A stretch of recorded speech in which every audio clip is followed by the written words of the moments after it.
Hello students. Welcome to an exploration of Montessori education, which is the first module of your course where we delve into its philosophy and practices. This journey will uncover the foundations of a unique educational approach that nurtures independence and respect for each child's development. Our agenda today covers the essential aspects of Montessori education. We'll explore its meaning, key concepts, historical background, and the philosophy of its founder, Maria Montessori. At the onset, let us first understand the meaning of Montessori education. Montessori education means helping children learn naturally at their own pace. It is based on child-centered learning where children learn through activities and real experiences. In Montessori classrooms, children are encouraged to be independent and confident learners. Every child is treated as unique and special. Montessori education is based on some important principles. Children learn by doing activities using hands-on materials. They are free to choose work based on interest. Classrooms are specially prepared for independence. Teachers respect each child's learning style. Children of different ages learn together. Montessori education started in Italy in 1907.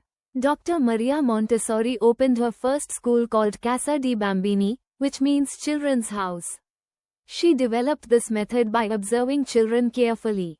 Her method was first used with children from poor communities, and it showed great success. Montessori education is practiced worldwide, reflecting its adaptability and effectiveness. This map illustrates its global reach, showcasing how it has influenced educational practices across continents.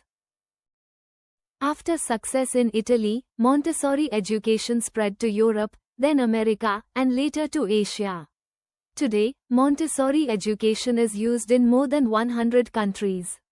It is very popular in India because Dr. Montessori spent many years in India training teachers. Dr. Maria Montessori was born in Italy in 1870. She was one of the first female doctors in Italy.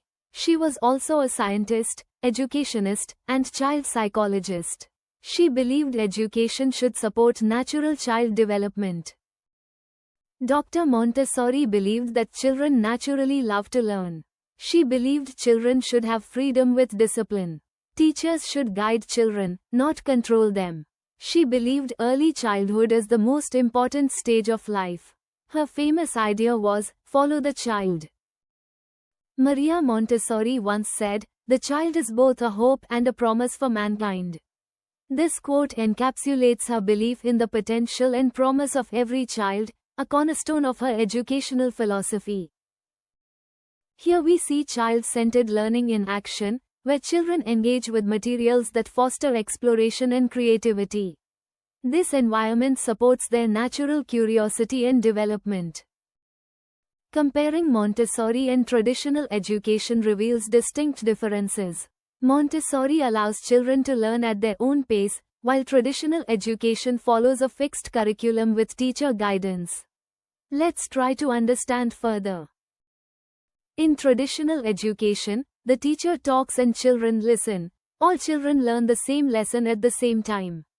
Focus is mostly on exams and marks. Children usually sit in one place and follow a fixed timetable. In Montessori education, children are active learners. They learn at their own pace. They move freely in the classroom. Learning focuses on skills and understanding, not only marks. Children choose activities based on interest. Montessori education shapes future generations by building independence, improving confidence, and encouraging creativity. It fosters self-reliance and innovative thinking, preparing children to tackle challenges independently. In conclusion, Montessori education emphasizes natural learning and development, providing children with the tools they need to thrive in a changing world. It fosters independence, confidence, and lifelong learning. Thank you.